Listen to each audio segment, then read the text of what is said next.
She hid me in the basement, her words, "Do not come out." The sound of her voice was sharp, quick, trembling like it carried the weight of both command and fear. It was the kind of tone that didn't invite questions, the kind of voice that told me danger wasn't a possibility, it was already here, wrapping its claws around us. The stone beneath my palms was cold, damp with the breath of the storm raging outside. Water dripped through cracks in the walls, each drop falling like a drumbeat in the silence. Above me, muffled voices rose and fell, harsh, commanding, urgent. The language of the marketplace. The ancient Roman kind of cruelty that treated human lives like coins, wolves like weapons, and shame like a show for the crowd. Chains rattled. Iron links grinding against one another, dragged across marble floors that had seen centuries of blood and dust. Somewhere close, a wolf snarled, the sound low, dangerous, filled with rage that had nowhere to go. Then the crack of a whip split the air, followed by a choked cry. My body flinched even though the pain wasn't mine. My breath caught in my throat, shallow and uneven. I pressed myself further into the shadows beneath the floorboards, the splinters biting into my skin, the air suffocating and heavy. The torches above flickered, casting restless light that danced through the cracks, cutting thin lines of gold into the darkness around me. Every flicker felt like a threat, like at any moment someone could lean down, pull the boards away, and expose me to the cruel eyes of the crowd. The smell was worse. Sweat. Wet fur. Burning oil. And that sharp tang of blood, iron-rich, metallic, impossible to ignore. It clung to the back of my throat, made my stomach churn. It wasn't just the smell of strangers. It was the smell of fate, reminding me that people were being bought, sold, displayed like broken statues in this place. Reminding me that I was no different, not really. Just hidden for now. My heart pounded, fast and loud, sinking with the storm outside. Every flash of lightning illuminated the cracks in the wood above me, throwing brief glimpses of bare feet shuffling, chains clinking, guards pacing. Thunder rolled like the growl of an angry god, shaking the walls until I felt it in my bones. And still, I didn't move. I couldn't. I remembered her eyes, my stepmother's eyes, when she shoved me into the basement. Cold, urgent, almost hateful. She didn't hide me out of love. She hid me out of shame. Out of fear of what I was. What I might become. Her fingers had dug into my shoulders, hard enough to bruise, as she hissed the words again, "Do not come out." Then she turned, skirts dragging, and left me in the darkness like I was nothing more than a burden to tuck away. And yet, underneath the fear, underneath the trembling of my hands, something else stirred. A burn. A heat that pulsed just beneath my skin, alive and dangerous. It was like silver fire coiled inside me, pushing against my ribs, whispering that it could tear through every chain above me if I only let it out. My chest ached with the weight of it, the promise of it, and the terror of knowing what would happen if I lost control. But I couldn't. Not here. Not now. If they saw what I carried, if they felt the heat of my blood, they wouldn't just fear me. They would destroy me.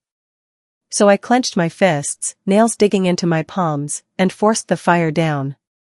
I swallowed the scream clawing its way up my throat. I pressed my forehead against the cold stone and begged the silence to hold me tight. The voices above grew louder. A call rang out, commanding, guttural, announcing another prisoner dragged onto the marble platform. The crowd roared in approval, the sound vibrating through the floor into my bones. I imagined the torches flaring, the wolf straining against its chains, teeth bared as the auctioneer praised its strength, its savagery. I imagined the people raising their hands, eager to bid for blood, for dominance, for power. And I realized then, this wasn't just a marketplace. It was a theater. A stage built on cruelty, where suffering was entertainment and fear was the currency. And I was hiding beneath it, one breath away from being thrown into the performance myself. My chest tightened. Every instinct screamed at me to run, to escape before they dragged me up too. But I stayed. Because if I moved, they would know. If I shifted the wrong way, the floorboards would creak, the guards would hear, and I would be lost. The fire under my skin pulsed again, brighter, harder, insistent. It wanted out. It wanted to rise, to burn, to consume every shadow in this cursed place. My throat tightened with the effort of holding it back. My jaw locked, teeth grinding against the pressure.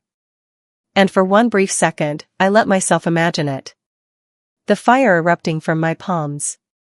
Chains melting. Wolves breaking free. Guards dropping their weapons in terror as the marble cracked beneath their feet. The crowd scattering, screams mixing with thunder as the marketplace burned. But the vision died as quickly as it came. Because that wasn't who I could be. Not yet. Not here. The storm raged louder, pounding against the walls, rattling the torches above. My heart kept its frantic rhythm, each beat reminding me of how close I was to discovery. My lungs ached with the effort of staying silent, of forcing myself smaller and smaller in the darkness. And yet, even in that terror, I couldn't ignore the truth. Something was coming. Something had shifted in the air. The crowd's noise faltered for a moment, replaced by a silence so heavy it pressed against the walls. A silence that felt like the moment before lightning strikes. I didn't know it yet, but my hiding was over. Fate had already fixed its eyes on me. If your heart is already racing. Subscribe to Sophie's Romance Collections, where every tale pulls you deeper into the fire of forbidden love. The marketplace roared like a beast that could never be fed enough. The auctioneer's voice thundered across the marble walls, each syllable heavy with command, echoing off stone that had witnessed centuries of blood and bargains. His words were sharp, clipped, designed to stir hunger in the crowd as he paraded lives like trophies. Chains clattered against marble. Wolves strained against their bonds, eyes burning with fury and humiliation.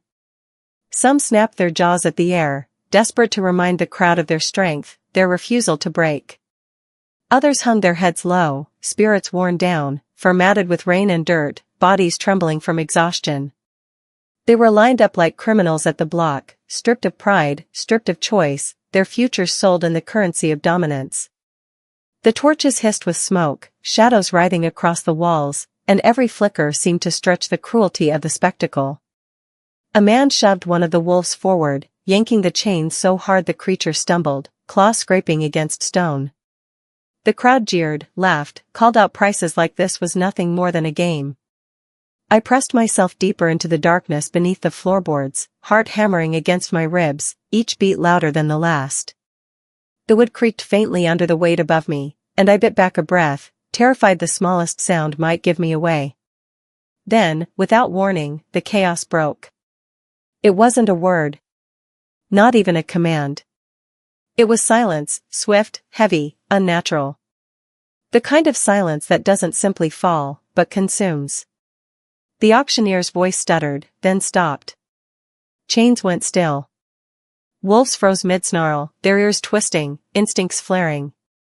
The crowd, so loud moments ago, turned to whispers, then hushed completely, as though the very air had been stolen from their lungs. And I felt it before I saw him. The weight of his presence pressed against the walls, seeped through the cracks in the stone, wrapped itself around every body in the space. My skin prickled, my blood slowed, and my fire burned harder, hotter, as though recognizing something before my mind did.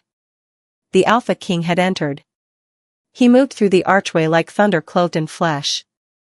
Tall, broad, his frame cast shadows longer than the torches could hold.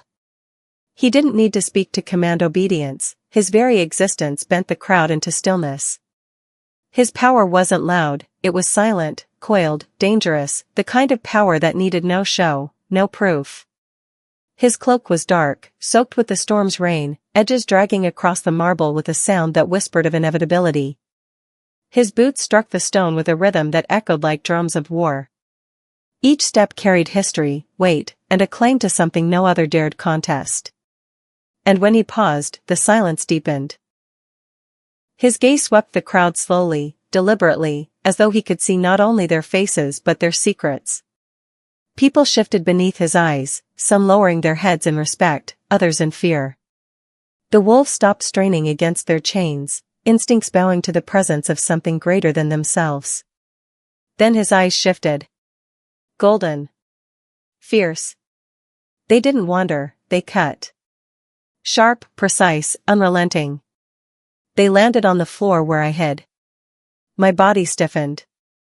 The fire under my skin surged, wild, as though reaching for him. My breath caught, shallow, ragged, as if my lungs refused to move without his permission. The crowd waited, holding its collective breath.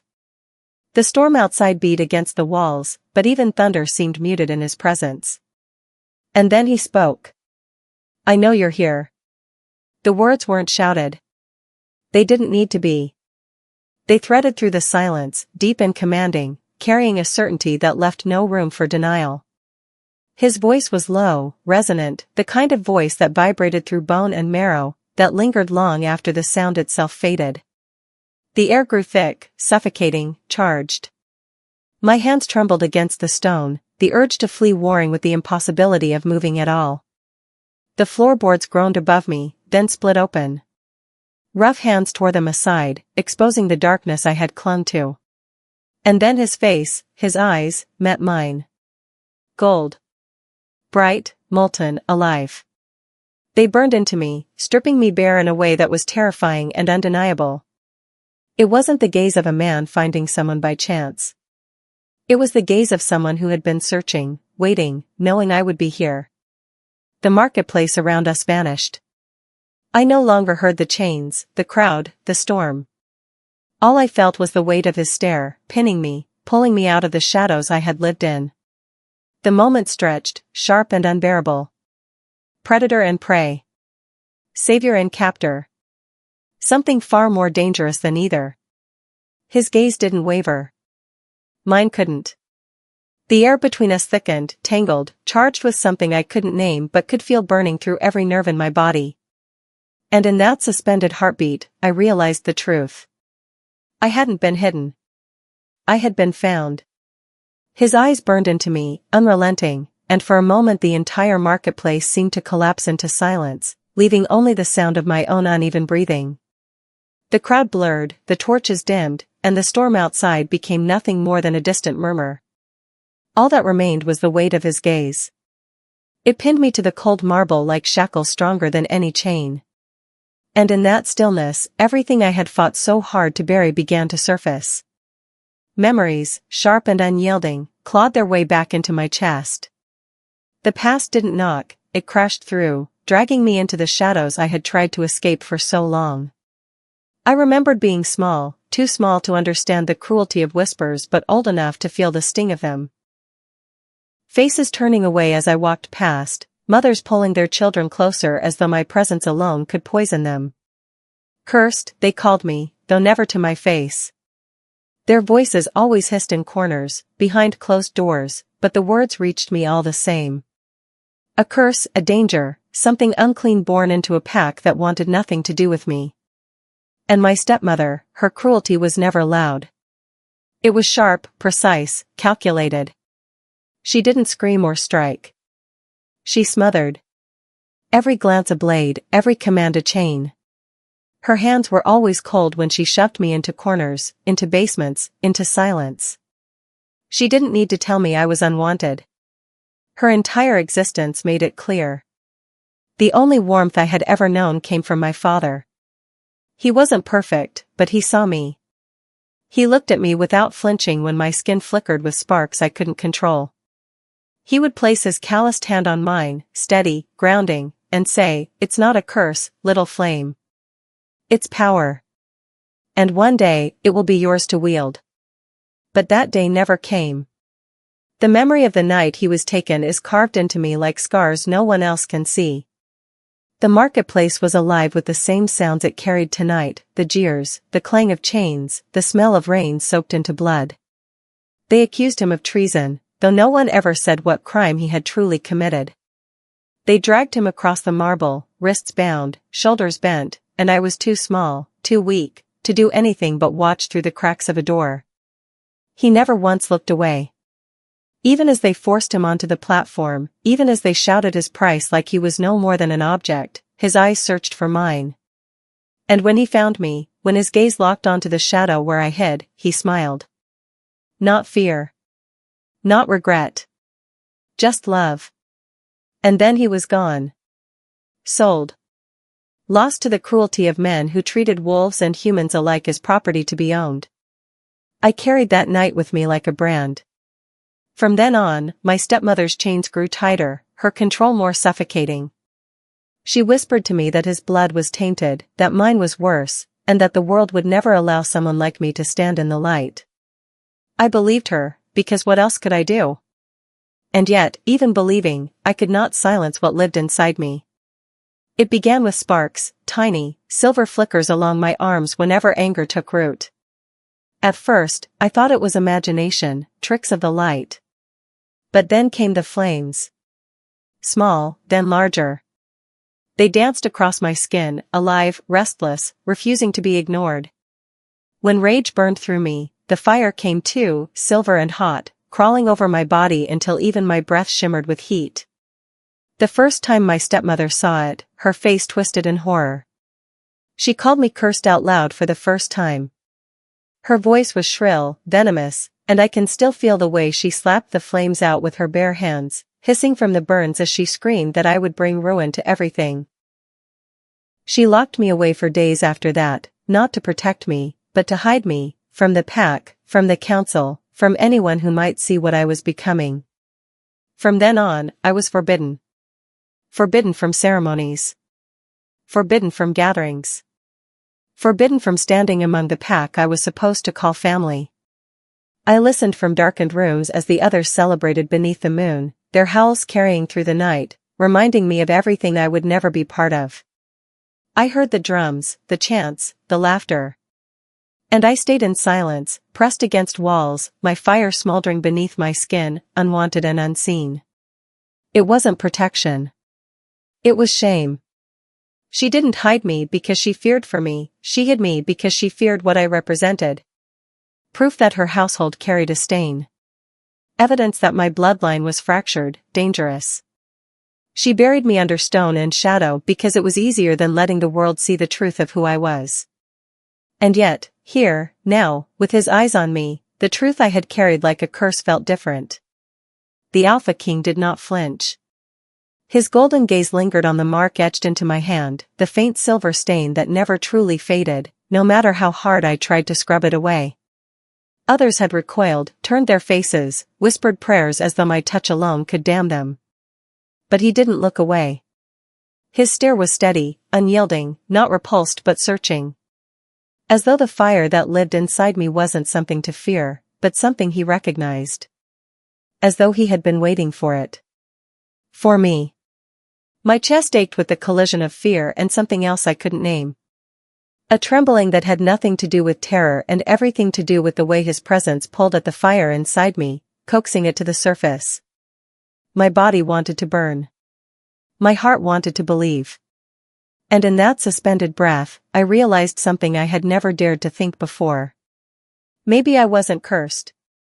Maybe I was chosen.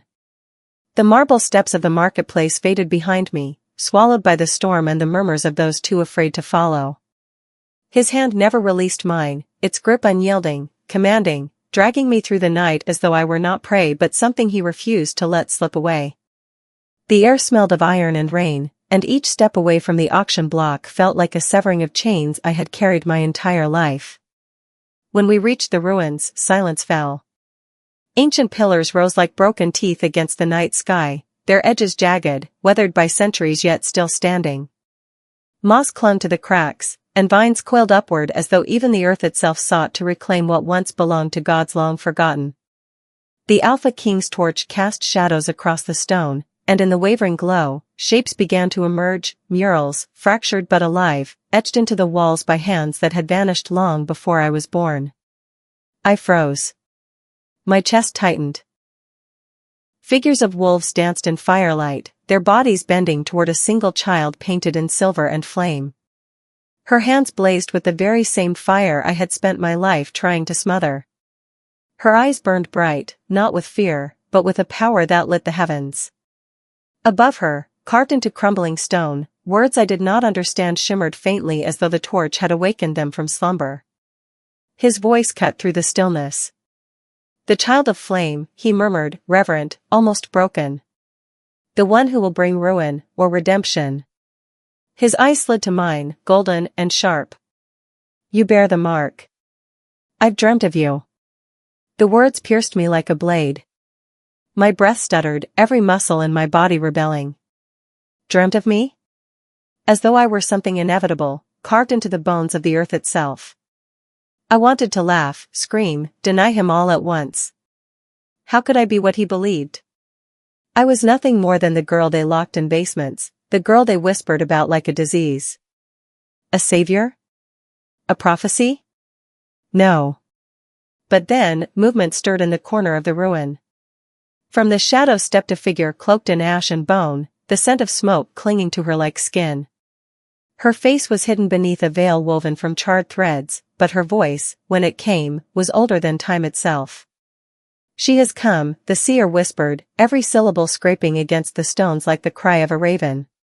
Her hands lifted, bones tied to her wrists rattling as though restless in her presence. The fire walks in flesh. The bloodline unbroken. The prophecy fulfilled. Her words should have filled me with awe. Instead, they hollowed me. My throat closed. My palms itched with sparks I could not control. No. This couldn't be me. I was not salvation. I was the mistake hidden away so the world would never see. I'm not what you think, I said, voice cracking, barely audible against the echo of the ruins. I'm not your prophecy. I'm not anyone's destiny. The torchlight flickered, casting long shadows across the inscriptions. The runes burned with faint silver fire, etching themselves deeper into the stone as though my denial had only stirred them awake. My heart slammed against my ribs, and I stepped closer despite myself, eyes catching on a name hidden in the jagged carvings. My name. Letters older than language, but still, undeniably, mine. A chill tore through me, followed by heat crawling across my skin. My body betrayed me, the silver flame stirring just beneath the surface, eager, hungry, answering a call I had never spoken aloud. The Alpha King watched, his expression unreadable, yet his grip tightened on the torch as though he alone understood what it meant. His voice dropped lower, almost reverent, almost afraid. You doubt yourself because they taught you to. But the fire doesn't lie. The seer's laughter rasped like wind through bones. The girl of ash and ember, the daughter of loss, the flame in chains, yes, she doubts. But the prophecy does not bend for doubt. Her veil turned toward me, unseen eyes piercing through every wall I had built. You will burn. And in burning, the world will bow or break. Her words shattered something inside me. I wanted to deny them, to tear the runes from the wall, to prove that this destiny was nothing but dust and lies.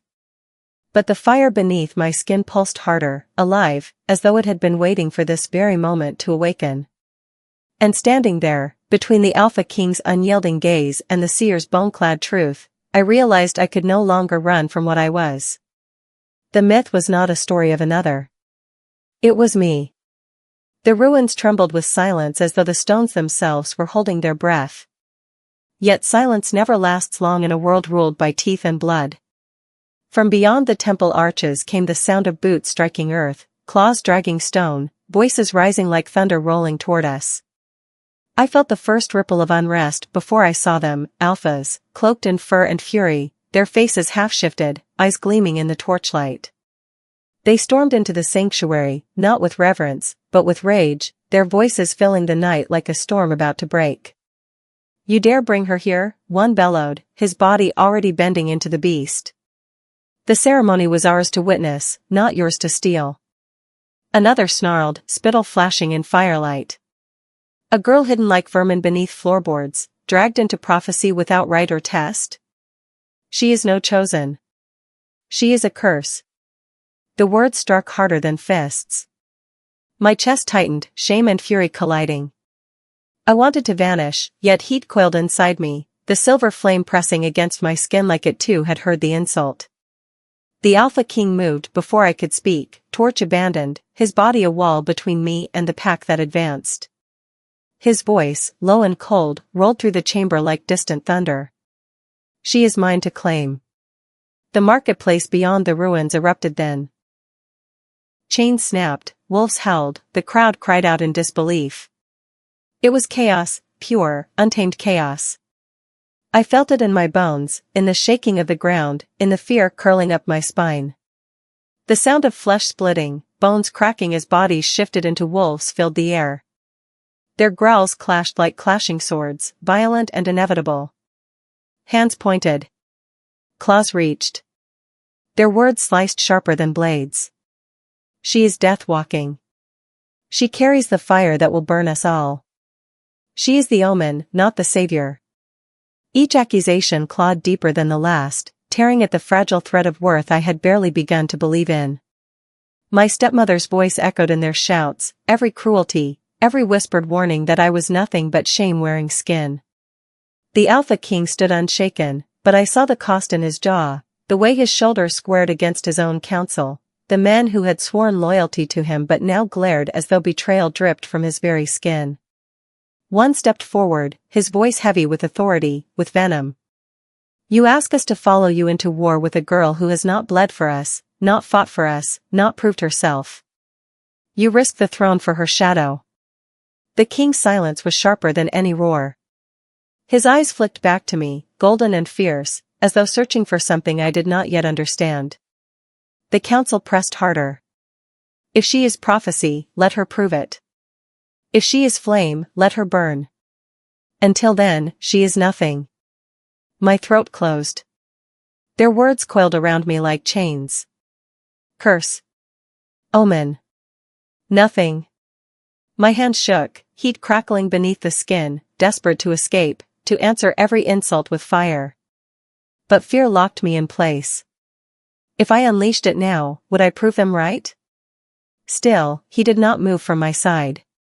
His body was a shield, though each moment he stood there cost him, the growls of dissent louder, the eyes of his allies harder. Even his closest counsel stood at the edge of turning against him. One warning cut through the noise, sharp and final. Abandon her, or lose us. The throne cannot bleed for a mistake. Silence fell again, heavier this time, poisoned with choice. The Alpha King's jaw clenched, his eyes burning into mine, and in that look I saw it, his defiance, his doubt, his danger. But also something I had never been given before, faith. He turned back to them, voice steady. I will not abandon her. The chamber erupted, shouts, howls, threats. His counsel broke like a pack betrayed, fury in their eyes. Yet he stood unbroken, golden gaze never wavering. And in that storm of rage and rejection I made my vow. Silent, buried deep in the marrow of my bones. I will not run anymore. Not from them. Not from myself. Not from the fire that had chosen me long before I could speak its name. The cave was carved out of silence and shadow, hidden deep beyond the ruins where the world's noise could not reach us. The storm outside had softened into a restless drizzle, water dripping rhythmically from cracks above, as though the earth itself wept for the chaos we'd left behind. The air inside was damp, heavy with the mingled scent of moss and charred wood, but warmer than the night that pressed against the stone walls. I sat near the flicker of fire he had built, its glow painting the jagged rock in shades of amber and gold. My arm throbbed where claws had grazed me during the frenzy. The blood had dried stiff against my skin, but the ache was sharp, reminding me of every word, every accusation hurled at me in the marketplace. Curse. Omen. Nothing. He moved toward me with a silence that carried weight, as though even the shadows bent away from him. His hands, broad, calloused, worn from years of battle, reached for my arm. I flinched, instinctive, but he did not recoil.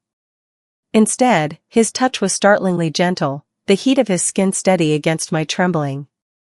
He tore a strip of cloth from his own cloak, dipped it into a small bowl of water, and pressed it to the wound.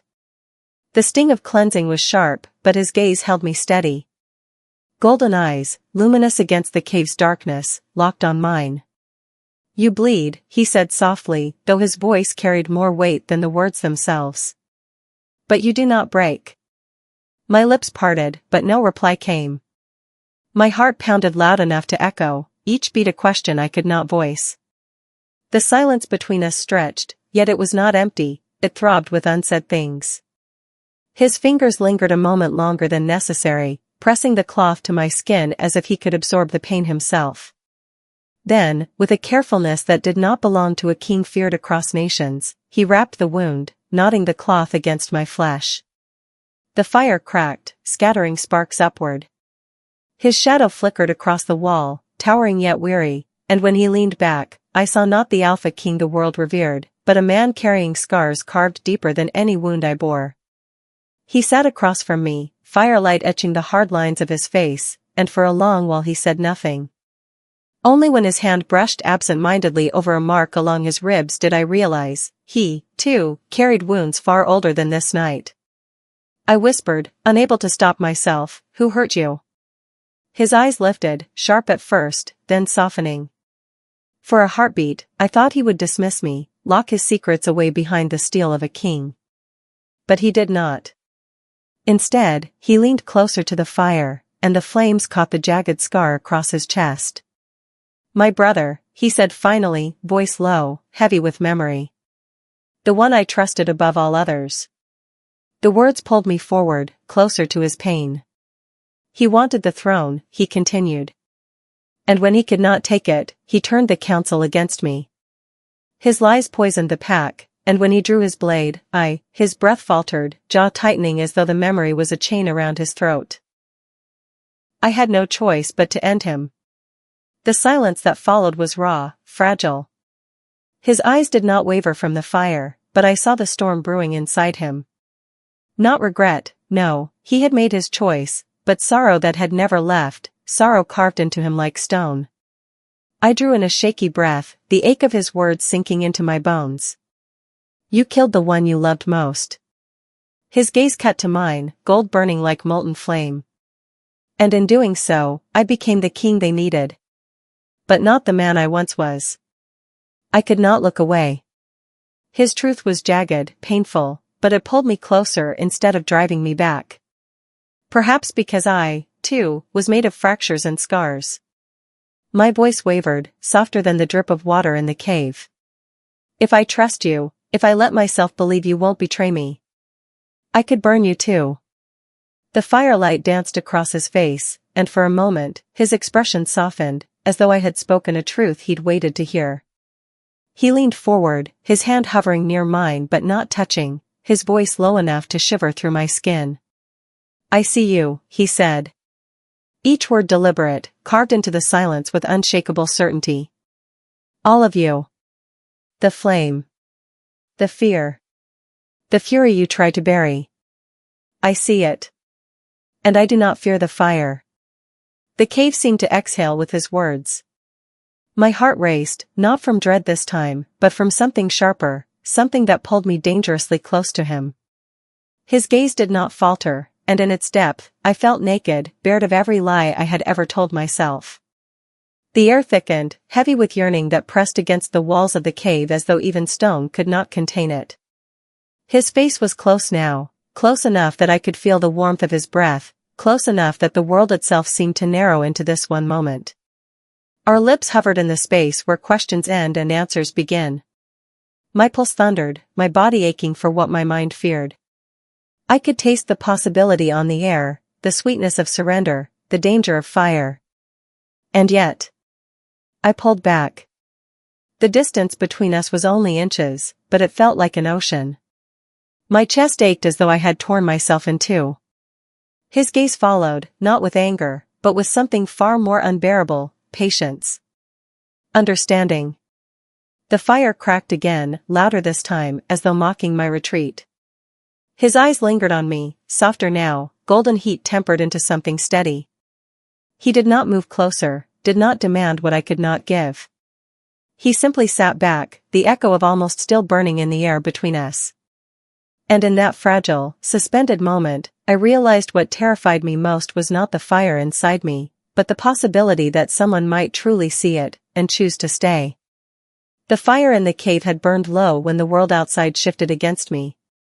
The night that had seemed still began to stir, restless with footsteps, with whispers carried on the damp wind. I felt it before I saw her. The chill that crept beneath my skin, the sting of a memory sharpened into flesh.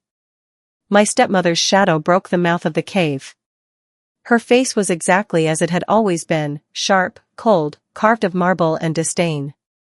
But now there was triumph glinting in her eyes, a cruel satisfaction that twisted her lips into something worse than a smile.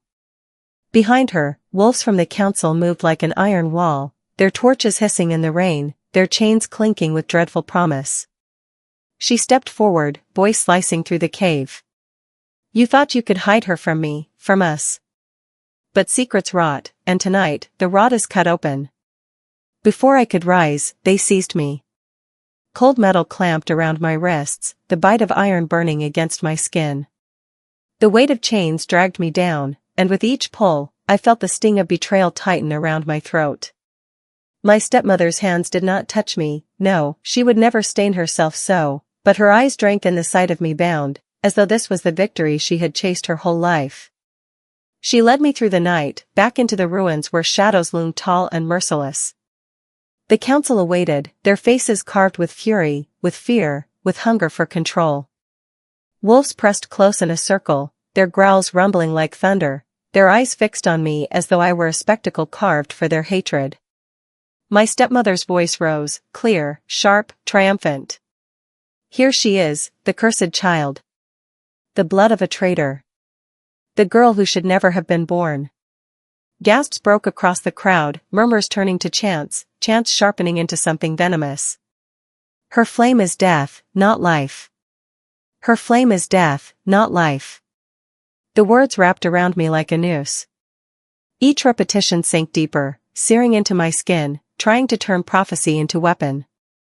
The prophecy that had been whispered in secrecy, etched in sacred walls, was twisted now, poisoned by their fear. My very existence branded as doom. I searched for him, for the Alpha King, desperate for the anchor of his gaze. He stood at the edge of the circle, golden eyes locked on mine, but his face was torn, shadowed with war. I saw hesitation ripple through him, saw the weight of his crown pressing down like a chain heavier than the one that bound me. His council glared, their voices demanding his judgment, their loyalty dangling by a thread. Choose, one spat. Your throne or your ruin. The silence between us stretched sharp enough to bleed. His hand twitched at his side, but he did not move. He did not speak. The hesitation shattered me more than any word could have. The weight of betrayal cracked open something deep within me. Not just his silence, not just her cruelty, but the truth that the world had waited for this moment, not to see me rise, but to see me fall. Heat surged in my chest, raw, merciless. My breath hitched, and the air around me seemed to thrum, alive with a fire I could no longer contain. Silver light bled across my skin, crawling like veins of lightning, burning against the chains. Gasps tore from the crowd, fear widening their eyes as the glow spread. Stop her, someone shouted, but their voices only fueled the storm. The first spark leapt from my hand before I even meant it to. A flare of silver flame, wild and furious, ripped through the air, striking the ground with a crack that split stone. The circle broke, wolves recoiling in terror, their chants silenced by the impossible made flesh. For the first time, the world saw what I carried. Not whispers, not rumors, not prophecy etched in ruins, but fire alive, dangerous, unbound. And they feared it. The Alpha King's eyes widened, not with fear, but with something I could not bear to name. But the hesitation lingered, heavy, unspoken, enough to drive the knife deeper.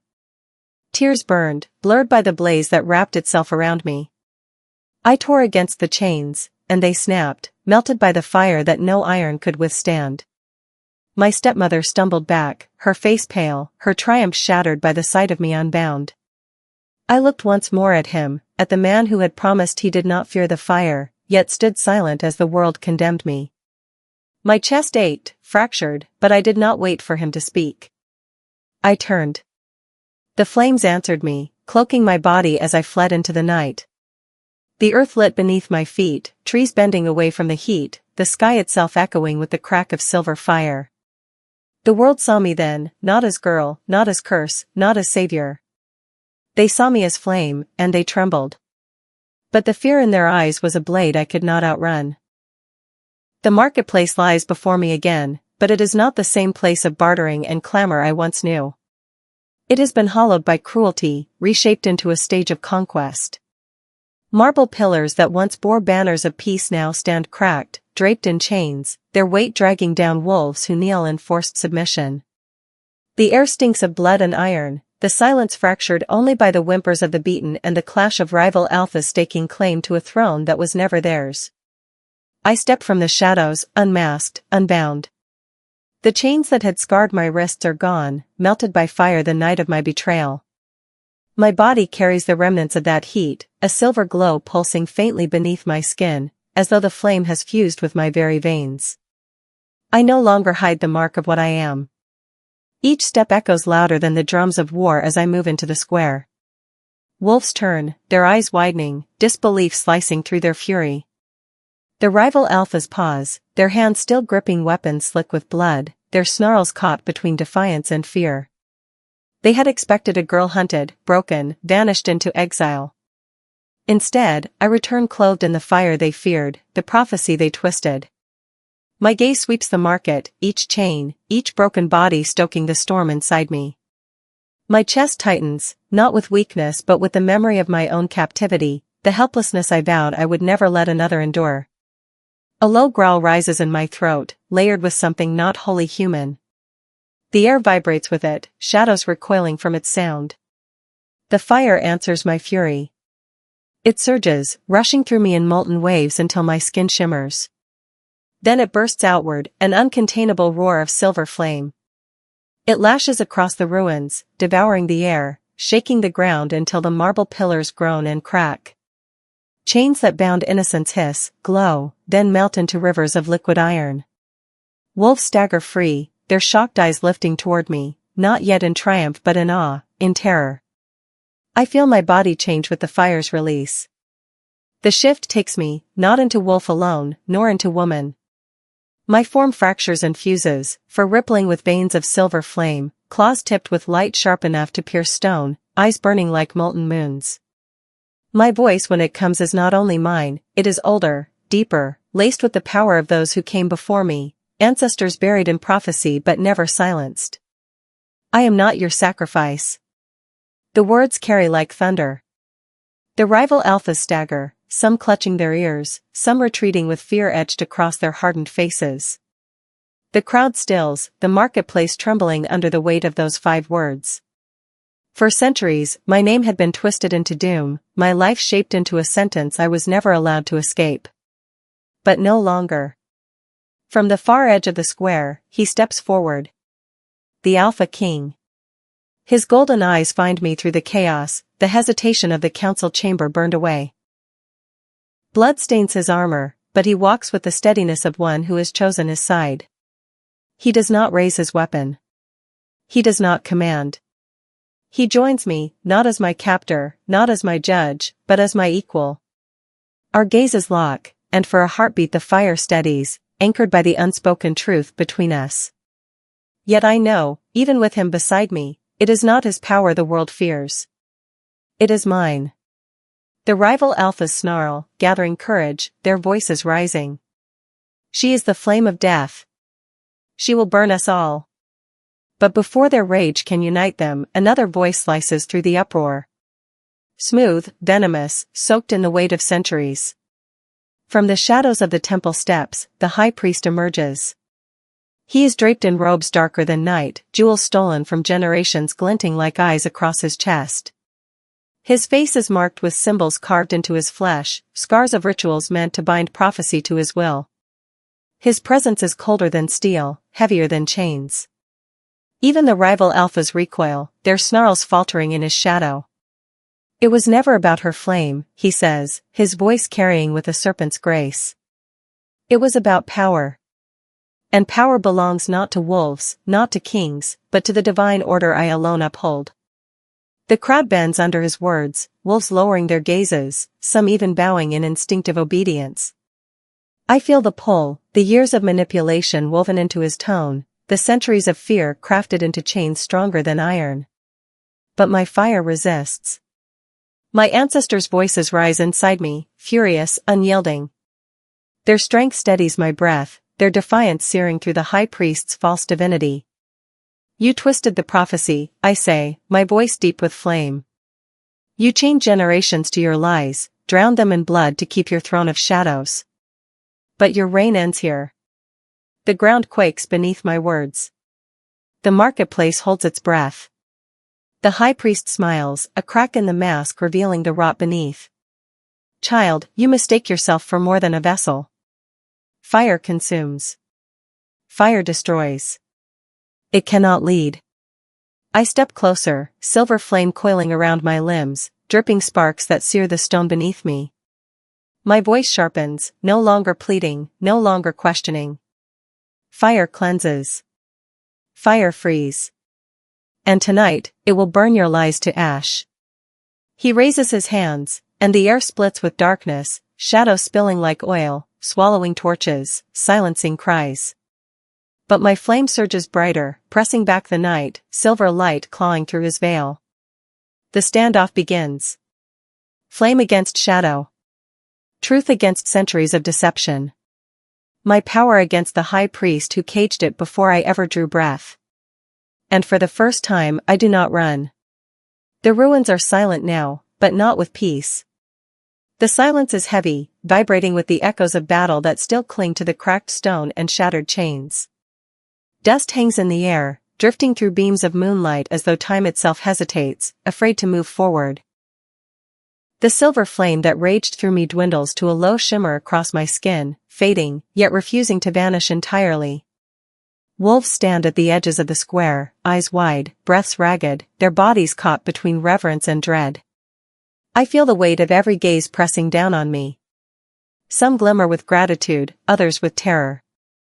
A few are unreadable, hollow, uncertain, waiting for a sign to tell them what to believe.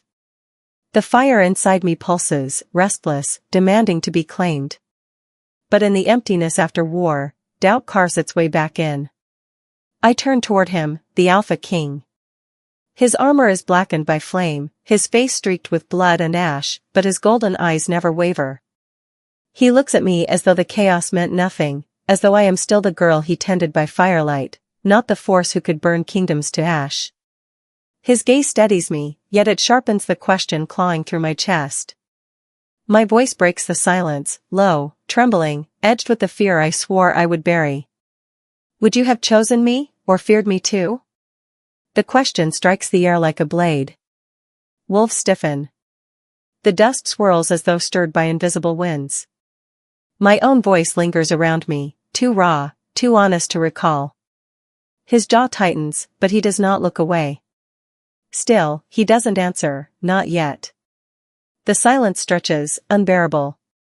Shadows ripple at the edges of the square, their whispers rising, hissing through the ruined pillars and broken chains. Is she salvation, or destruction? Is she the flame that redeems, or the fire that ends us all? The voices are not human. They are older, stitched into the stone, echoes of the prophecy twisted for centuries. They feed on fear, on hesitation, and their question infects the crowd. Wolves murmur, some backing away, some stepping forward, torn between awe and terror. My chest burns, not with flame but with the unbearable weight of being seen, of being judged not for who I am but for what I carry. Salvation or destruction, was there ever meant to be another choice? And then, across the silence, his voice cuts through. Steady. Low. Almost a vow. I would choose you. The words hit harder than the fire ever could. They do not silence the whispers, but they shatter something in me I did not know was breaking. My knees weaken under the force of it, under the knowledge that even as the world doubts, even as shadows coil with poison, there is one who sees me, chooses me, not as a weapon, not as a curse, but as myself. The flames beneath my skin flare once, softer now, like a heartbeat syncing with his words. Yet the air remains taut, unfinished, unyielding. The battle is not over. This is only the pause before the storm swallows us whole. And so the question lingers, not just for him, not just for me, but for all who hear it, every wolf, every heart, every soul caught in the fracture of prophecy. Will you choose her side? The ruins hold the silence like a breath waiting to be released. If this story lit something inside you, if the fire stirred against your own shadows, subscribe to Sophie's Romance Collections.